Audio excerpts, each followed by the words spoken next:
कि कांग्रेस नहीं है ना तो तुम्हारी दो कोड़ी की भी इज्जत रहने वाली है, कितने पहलवान बन जाओ तुम बने। और कांग्रेस है और तुम एकजुट हो तो चाहे विपक्ष में हो चाहे सत्ता में हो, राज करोगे।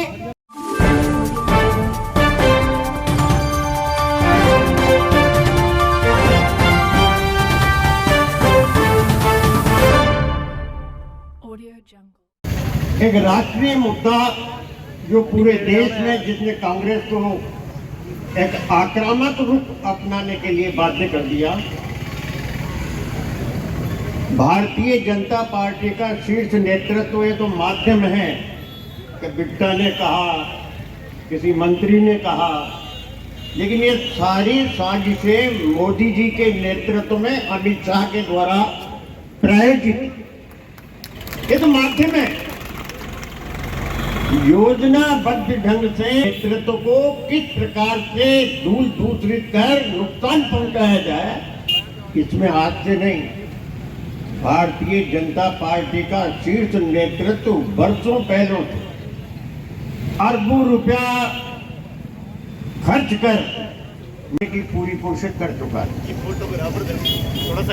परिवारवाद के नाम पर राहुल गांधी जी का चरित्र हनन करने की पूरी कोशिश भारतीय जनता पार्टी ने की। कांग्रेस मुक्त भारत बनाने की परिकल्पना की और प्रचार और प्रसारित किया। परिवारवाद के त्याग का इस समय पर इनके नेतृत्व पहुंचाने के दृष्टिकोण से परिवारवाद का नाम लिया। और राहुल, ये तो राहुल गांधी ही है जितने सड़क पर चलकर लंबी लंबी यात्राएं करके निर्भीक तरीके से अपना मेहनत के बल पर गरीबों के सहयोग से और कांग्रेस के कार्यकर्ताओं को साथ लेकर एकजुटता दिखाकर उसका परिणाम है कि राष्ट्रीय नेता राहुल गांधी बना है। किसी की दया पर नहीं बना, अपनी मेहनत से, अपनी अकल से, अपनी हिम्मत से, अपनी ईमानदारी से और अपने प्रभावकारी ढंग से भारतीय जनता के लिए और शाह जी के लिए कोई बात कहते हैं। अकेला आदमी पूरे दिन,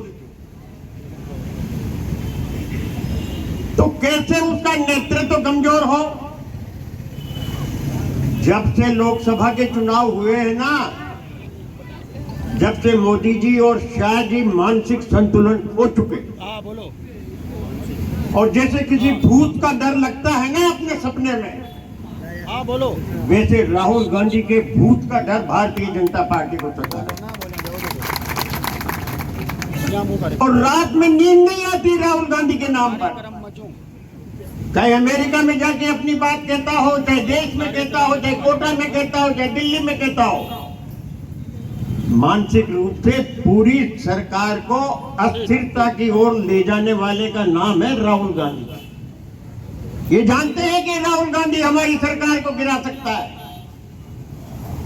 ये अपने बलबूते पर सरकार नहीं है, ये दो दलों के आधार पर बनी हुई मिलीजुली सरकार है।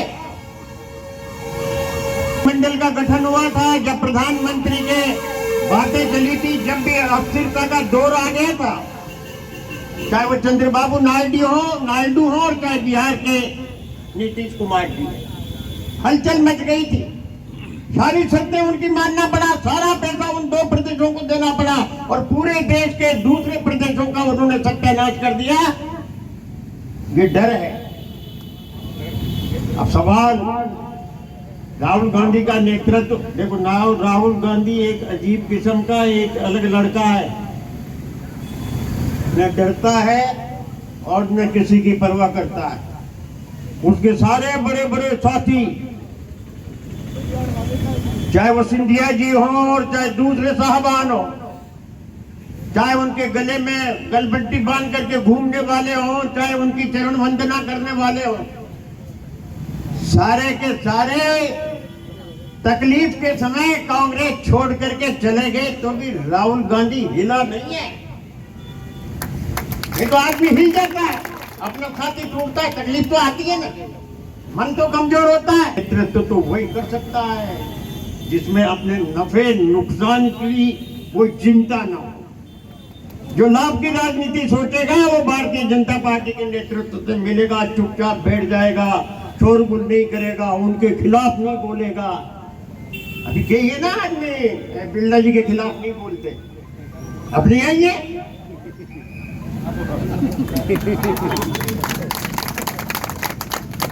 तो अगर देखो, हमारा तो मेरा तो ये आखिरी चुनाव है, लेकिन मन में एक तरफन जरूर है कि कांग्रेस नहीं है ना तो तुम्हारी 2 कौड़ी की भी इज्जत रहने वाली है। कितने पहलवान बन जाओ तुम बने, और कांग्रेस है और तुम एकजुट हो तो चाहे विपक्ष में हो चाहे सत्ता में हो, राज करोगे और बूंदी की जनता तुम्हारी तरफ नजर उठा करके देखेगी कि ये हमारे लिए कुछ कर सकते। इसलिए आप लोगों से मेरा विनम्र अनुरोध है कि सब मिलजुल कर, साथ रहकर, संगठित रूप से आपस में चर्चा करके योजना बना करके, ताकि कोई गलतफहमी नहीं हो, किसी भी प्रकार की गलत, कोई भी आंदोलन करेंगे साथ करेंगे, कोई भी धरना प्रदर्शन करेंगे साथ करेंगे। एक बैठ करके पहले तय कर लो, ये समय ये काम, अपना ये धरना प्रदर्शन पूरे देश में आवाज उठाई है कि अगर हमारे नेता की तरफ किसी ने उंगली उठाई तो कांग्रेस पार्टी का हर कार्यकर्ता उसका जवाब देगा और आपके नेतृत्व की वो दूर देगा जिसकी परिकल्पना तुम राहुल गांधी की दुर्दशा करने की कर रहे हो, गलत फहमी में नहीं। दूसरा जो एक आज जो प्रसाद का चल रहा है, तिरुपति के प्रसाद, ये तो भैया जी संयोग मानो तो वो टेस्ट कांग्रेस की सरकार है जहां नहीं हुआ, और वो जो टेस्ट हुआ ना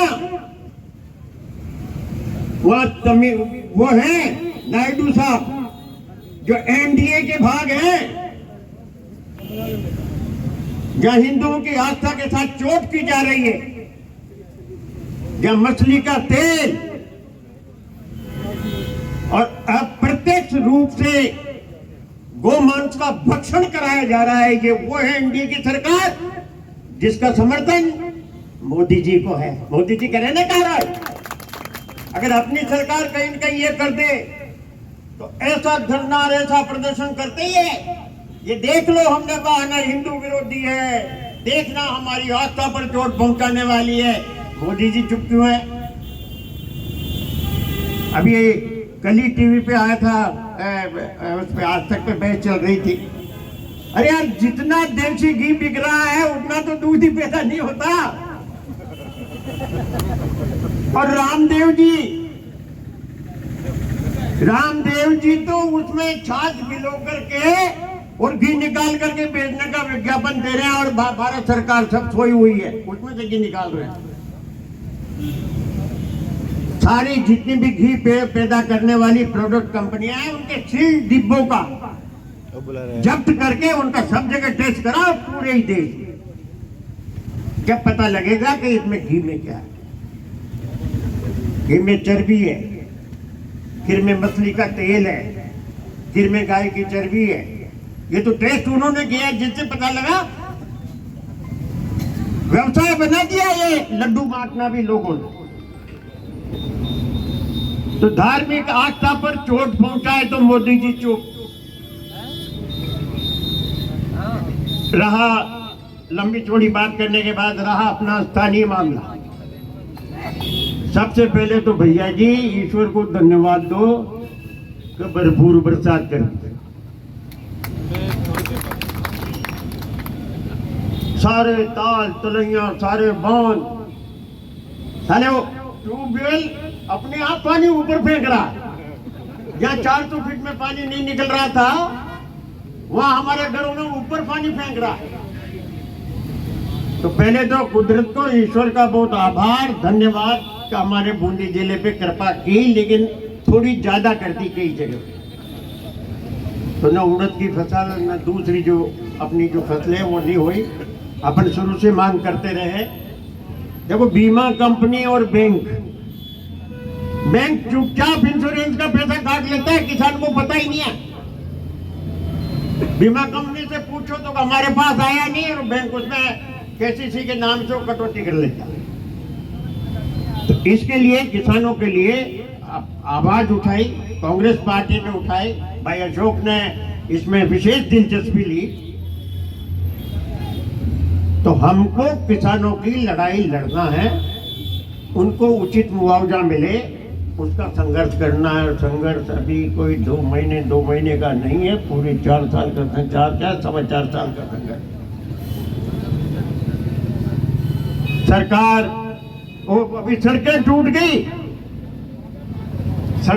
गई तो दिया कुमारी जी क्या बोली? वो बोली ये तो अशोक गहलोत के टाइम की सरकार है, हमारे टाइम की थोड़ी है। हालात खराब है, एक पैसा नहीं है जो स्वीकृत कर दी अशोक गहलोत की सरकार ने, वो काम सब रुक गए हैं, पैसा काट दिया गया है, कोई नई योजना नहीं है, कोई नया काम नहीं। नगर परिषदों के, नगर पालिकाओं के हाल देखो, 10-15 तो सस्पेंड कर दिए इन्होंने, और अभी तो 12 का नंबर है, 9 का भी नंबर है तुम्हारा है, जांच चल रही है। कोई भी माना होता है जब करना है होता है। अंता का नंबर तुम्हारे कॉर्पोरेट का आएगा, योजनाबद्ध चल रहा है। ये जीता करके अध्यक्ष नहीं बना पाए बेचारे, तो ये मनोनीत करके अपनी पार्टी के अध्यक्ष बनाना चाहते। और सब जगह चाहे कोई भी नगर पालिका हो, भैया मिलजुल के चलो, अकल मत लगाओ। खुद की कब्र खोद रहे हो अकल लगाने वाले, अगर एकजुट नहीं रहे तो किसी का कोई बिगड़ने वाला नहीं है। इसलिए मिलजुल के अकल से चलो, सामूहिक रूप से चलो तो बचोगे, नहीं तो देख लिया नहीं है कैसा राज चल रहा है। कितना प्रतिशोध की भावना है, पुलिस प्रशासन एक तरफा, हालात ऐसी चिंताजनक है। इसलिए एकजुट रहो, साथ रहो, मजबूती से रहो। 4 साल तो संघर्ष का है, बनने का नंबर तो आखिरी साल पे इधर उधर झांक के देखना, अभी पहले से ही झांक करके इधर उधर गुटों में मत बढ़ो, वो तो बहुत बाद में आएगा।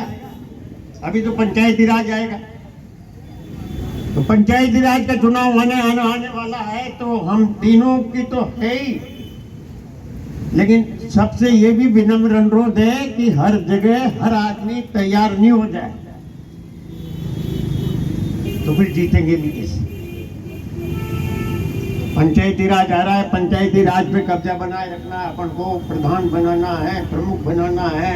सरकार गई तो ये लोकल जो संस्था है ये अपने कब्जे में रखना है, और ये कब्जे में जब रहेगी जब आपस में अपन अकल लगा करके खुद ही नहीं भड़काएंगे, तू भी मांग ले टिकट, तू भी मांग ले टिकट, तू भी मांग ले टिकट, और टिकट मांगने वाले के सामने ऐसी स्थिति पैदा कर दो कि जिसको नहीं दे वही फिरा रहने का काम पकड़नी हो करके कर दे। बादाम मैंने हरा दिया तो बात दूर, जिताना खासियत है। मेरे पास 49% वोट हो और जिसके पास 1% वोट हो वो मुझे 50 और 51 नहीं होने दे, तो 1% वाला राजा बनेगा क्या? मूल में जनता पर राज तो 49% वाला ही करेगा लोगों से, भाई वो 1% वाला अपना मन सराह लो। तो मैंने हरा दिया, वो खुद के भी फिर काट रहा है और कांग्रेस पार्टी के भी फिर। तो बहुत अधिक नहीं कह के लंबा हो गया। मेरा आप लोगों से यही निवेदन है, सब साथ रहो, एकजुट रहेंगे, जो समस्याएं आएंगी उनका समाधान करेंगे और मिलजुल करके पूरी कांग्रेस को मजबूत करेंगे। यही मेरा आप सब लोगों से विनम्र अनुरोध है और संघर्ष के लिए तैयार हो। धन्यवाद। जय।